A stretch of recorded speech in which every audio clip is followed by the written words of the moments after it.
Hello everyone, this is Jake from Five Paranormal, and this is the first time I've actually done a video showing kind of my workspace, my office. So before I get into today's video, which trust me, you're not going to want to miss this, let me give you a quick little tour.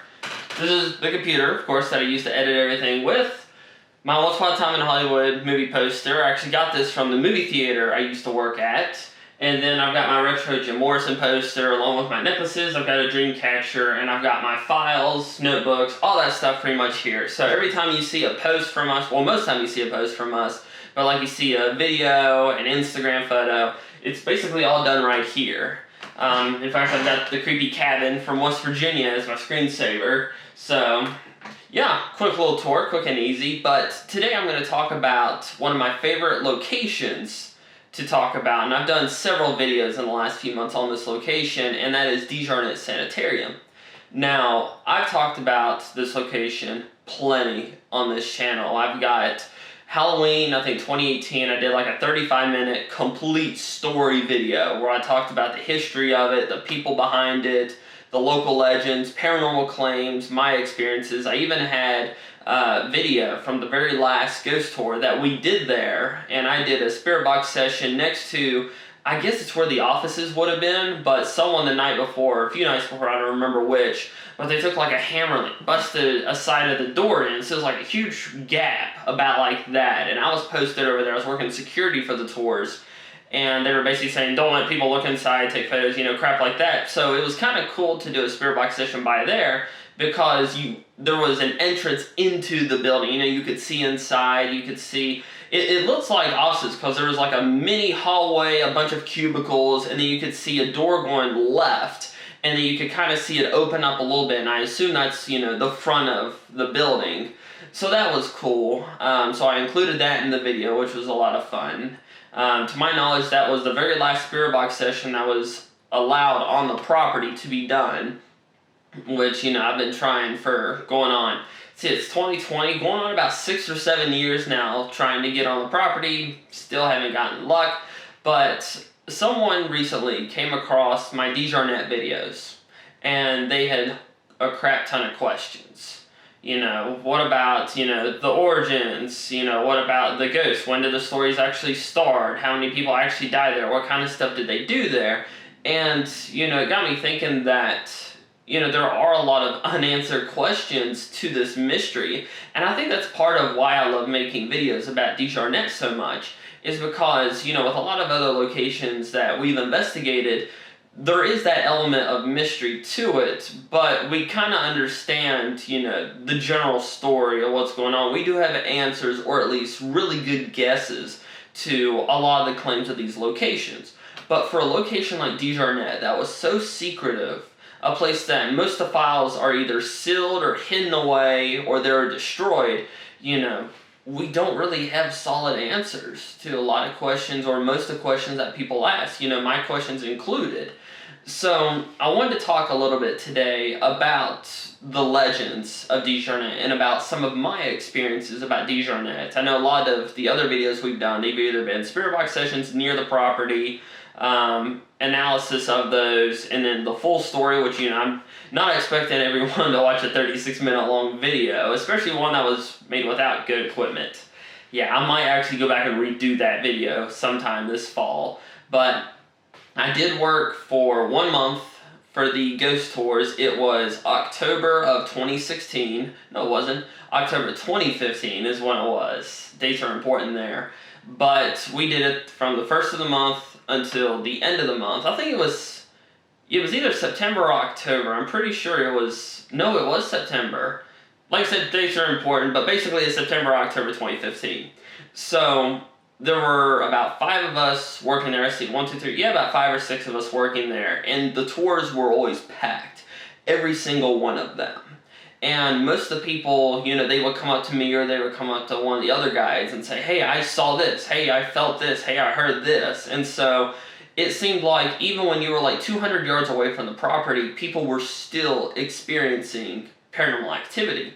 And that's the thing about DeJarnette that you really underestimate until you're actually there. You see pictures of it, you see videos of people, you know, these urbex people on YouTube, they sneak in, and you're like, wow, that's a creepy looking place. Wouldn't want to be there at night, but you don't really get the vibe of the place. You don't get an actual feeling from it. But when you see that building, everything changes. It's darkness. Even in a nice, summer day like it is today, there's darkness all over that property. And it's simply because so much evil and so much, I guess, bad things, so many bad things are said to have happened there. Now, we do know that there were, lobotomies done. There's, still stories of gas chambers being used, which, whatever happened to those gas machines, we don't know. But, like I was saying earlier, there are just so many questions because we don't know exactly what went on there. Because DeJarnette, doing a quick little history recap, it was a gift from, I believe, the state of Virginia or the General Assembly to Dr. Joseph DeJarnette so that he could work on his eugenics. Because he felt, Germany, Nazi Germany at this point, was beating America at its own game, since America kind of spurred on the eugenics movement first. I think California was one of the first big states to do eugenics. And, Dr. Joseph DeJarnette and a few other doctors, they saw that Nazi Germany was, doing eugenics to a whole new level, and, they felt like they were losing. They felt like they were being attacked because, people like DeJarnette, this is stuff that he studied for years and years, and he felt like he was a pioneer in this field, and now someone else was destroying him. He felt like his own game that he created, that was kind of his, claim to fame in a sense. He obviously wanted to take that back. So when DeJarnette was finally open, in his mind, he's like, I gotta catch up, I've gotta rush everything, I've gotta get the numbers up, as many patients as possible doing these experiments. And that's what potentially led to a very high death toll. Because first off, when you do something like that, you're messing with the human body and the human mind. And, if you're in a medical field, I'm not, unfortunately, but that stuff takes time. And you have to be very careful because one wrong move, one wrong miscalculation, and that person's dead, or they're messed up for life. Well, DeJarnette and his doctors, they didn't really see it that way. They just saw numbers. They didn't see people. And so that's what leads to, gas chambers potentially being used, people, sterilizations being done, without anesthesia, or, going wrong, and the people end up, dying from simple operations, stuff like that. So it's just a lot of darkness.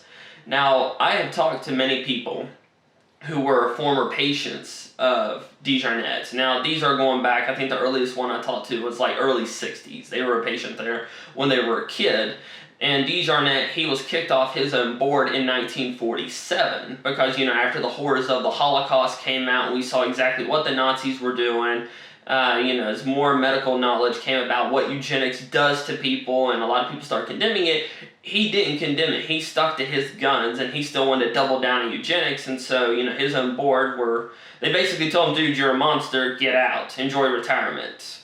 And so he tried to get back, and he was still one of the overseers where everything was in his name. It's just he wasn't allowed to, perform or practice there. So when I talked to some of the people that were there during the 60s, when it was supposed to be tame, they said there was still a lot of messed up stuff going on. Which, if you look at the histories of a lot of sanatoriums and mental hospitals of that time, that's kind of common. You've got stuff such as, Penhurst State School. That's a very sad case, and if you're not familiar with that story, definitely look it up. It's very sad, but that's the vibe that I get was going on at DeJarnette, was what was going on at Penhurst. Which, Penhurst, a lot of that was due to understaffing and then loss of funds. As for DeJarnette, to my knowledge, they had good staffing, not great, and the funds were pretty good.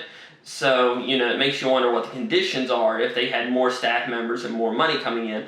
But one of the interesting things that they told me is that even in the early 60s, there were still stories going around that the halls were haunted, or, some of the kids would tell each other ghost stories, some of the older kids, that's kind of typical stuff. If, you're in a school and a bunch of older kids, they always try to scare the younger kids by telling them, ooh, there's ghosts that roam the halls at night, or if you're in a room by yourself, you're going to hear voices. So, whether or not there are actually ghost stories attached to that, stuff that actually happened, or if it was kind of the typical, older children picking on the younger ones, trying to scare them, we don't know. But it is part of the mystery, and the fact that, they still have those memories. And they even told me that they had some experiences. So what we try to do, or what I'm trying to do as a paranormal investigator, is you have to piece together the story from what records are out there, the people that lived through it, and most importantly, in my case, the paranormal. Because, the spirits that we're allegedly talking to, they lived there. They, even sadly died there in most cases. Or for some reason, they're stuck there forever. And so I believe they're going to have the best chance of giving us, the full uncensored history. And, there's a lot of people that think that by uncovering the true story of a location or of a haunting, you can put those spirits at rest. And, if that's something you can do for, spirits, if there are spirits in there, especially children's spirits, which I'm convinced 100% that there are, and that they're trapped, that just gives all of us more incentive to help them out. Because, kind of like what's going on at St. Alban's Sanatorium, I do think that there is a demonic hierarchy that's at play at a place like DeJarnette. I've heard stories that satanic groups, have done God knows what. I've heard there's even been sacrifices there. There's even crazy stories of, human sacrifices, which, as for whether or not that's true, we don't know. A lot of times when someone starts one story, it kind of spins into, 3 or 4 other crazier stories, and it just kind of ratchets things up. And then also, a lot of stories get created around Halloween. People around campfires are like, what's the creepiest place in our area? Oh, DeJarnette. Well, let's, ramp everything up to the nth degree to try and scare the crap out of these people so that, either they stay away or, I'm the king of campfire stories. That's how stuff gets started. So, by doing an investigation, you're not only confirming potential history, ghost stories of that location, but there's a chance you could be helping those spirits be put to rest to where they're free. Now, a location that has a power structure, there are evil entities in that building that are controlling or even imprisoning, or I should say holding other spirits hostage, especially innocent spirits. That's a very dangerous situation, because when you start looking for answers, you start asking one too many questions, you're going to start having negative experiences. And that's when an investigation can go from kind of creepy to downright dangerous. People have gotten hurt by paranormal entities before, and demonic possession is a thing. And even certain other entities can possess you, so you don't have to be just worried about the demonic. You're also worried about elementals, shapeshifters, tricksters. There's a long list of spirits to watch out for. And that's one of the things that goes back to, one of the things we always talk about is know what you're going into and know how to combat it just in case something goes wrong. So, shifting to DeJarnette in kind of a more interesting light than that, which that's kind of interesting in my opinion, the power structure of spirits and other entities and who follows whose orders, how that works, it's kind of interesting. But I remember a few times where I would be standing at the back of the group. Everyone would be kind of in a circle in front of the building. You would have the speaker with a microphone, a little speaker, it was kind of cool. They'd be telling the story. You'd just be kind of looking around, making sure that no one's, sneaking off into the building, sneaking off around side, into the weeds, stuff like that. And you would just get this feeling of utter dread. Like, you're sitting there one moment kind of looking around, sometimes you'd be playing on your phone. All of a sudden, you feel like you're in danger. Like, something is about to go horribly wrong. And so your mind, you could hear your heartbeat start racing, and you're looking around frantically, like, oh crap, something's going to happen, but where, when, who, why, that kind of crap. And, that's a hallmark of a demonic entity, or another negative entity.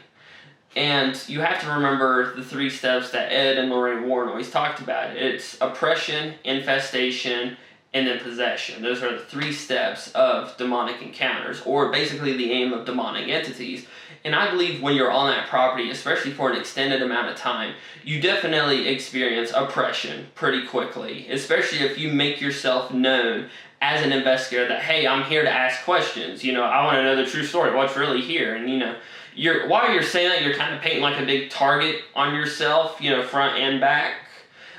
Infestation. If you're not sharp in your mind and you're not keeping yourself protected the entire time, every second, you cannot let your guard down in a place like that. So if your guard is down for even a second, they will try to get in your head. And if they do, then, that spells a lot of trouble. And when a demonic entity, or really any spirit, gets into your head, that doesn't always mean possession, or that possession's the next step. It really varies on the person and how they combat it, whether they become completely submissive to it and give in, which that's typically when possession happens, or if they fight back and they're able to push it out or severely weaken it to the point to where that entity just decides, hey, this person's not worth it, and they move on to someone else. But I remember a lot of times getting those feelings, and it's kind of interesting when your senses, are heightened by something like that, especially when you feel like you're not the one who heightened your own senses. You feel like something else is. Some people might call that your guardian angel, your gut instinct, stuff like that. But you could kind of feel where it was, where the entity or entities were. And I remember looking back where I would feel this concentration of negativity, and you would see like these shadow figures kind of moving about. And I remember it was weird. There was one, because the road going up to it goes straight, it's up, and then it kind of curves to the side a little bit. But before it starts to curve, there's like a little dip. And I don't know if there's like a little mini pond there that's covered by the weeds, but it kind of dips down a little bit into, it's kind of like a swampy type area. But a very small area. And I remember seeing this entity, and it was tall. I'd say about 6.5, 7 feet tall. It could be more, it could be less, but I just remember seeing it. It was almost like it's phasing in and out, but it was doing like a side-to-side motion about, 5 feet this way, then 5 feet back, 5 feet this way. And I remember seeing it for about 3 seconds and then just seeing, it disappear. But what was cool was one time I saw it, and one of the other guides, kind of told me later on, hey, I've been seeing this thing hanging around the weeds by you. Did you see anything? That kind of confirmed that what I was seeing was real. And the first few times that happened, being there, mind you, I was 15 when this was going on. It was creepy. But after a while, kind of like, a lot of other stuff you're exposed to, you kind of get used to it. And it's weird to be used to something like that. But I remember we would hear voices inside the building. We would hear stuff moving around. There were even a few times you could hear stuff being like thrown. And whether or not those were spirits or they were, homeless people that, squatters, I guess is what they're called. But people that go in there and live, that's very possible. In fact, I think in most cases that's probably likely what we heard. But there would be a lot of times where everything would be fine, the energy's cool, everyone's having a good time, and then you could just feel almost like this mist come down. And like the lighting would get dark, sun would go behind clouds, and everyone was in the Halloween spirit anyway, because it's close to Halloween. And it didn't feel safe. And still a lot of times when I'm near the property and I start doing a spirit box session, EVP, I get a little bit of that dread. So locations like this, they're interesting because of that mystery. You pull out your inner Sherlock Holmes and you want to solve this mystery, but as a paranormal investigator, you have to remember that there are dangers to this. And so when you approach a situation like DeJarnette, you have to be smart, careful, cautious. Those are the 3 main things you need to remember. And also, when you do get something, it could be a really good clip, it could be a iffy clip, double check, maybe even quadruple check, because, at first you might think you got the coolest response in the world, a spirit basically gave you a 60 minutes interview telling its full life story and what really went on there. But sometimes when you, step away from that recording for a few minutes, you come back and you're like, oh, it was really this. It was a voice carrying, or it was the sound of, the car engine that was still running. So it's very important to be 100% certain that what you think you have is actually what you have. So with that, I'm going to go ahead and end this video. I'd like to thank you all for watching this. It's kind of cool, this little setting. It's kind of cozy. Doing a video from the office. We'll probably do more like this here in the future. But what are your thoughts on not just DeJarnette Sanitarium, but also approaching locations like this that are both mysterious and very dangerous? How do you think something like that should be approached? But thank you all for watching. Leave a like if you enjoyed it. I'm Jake from 5 Paranormal. Have a great day, everyone.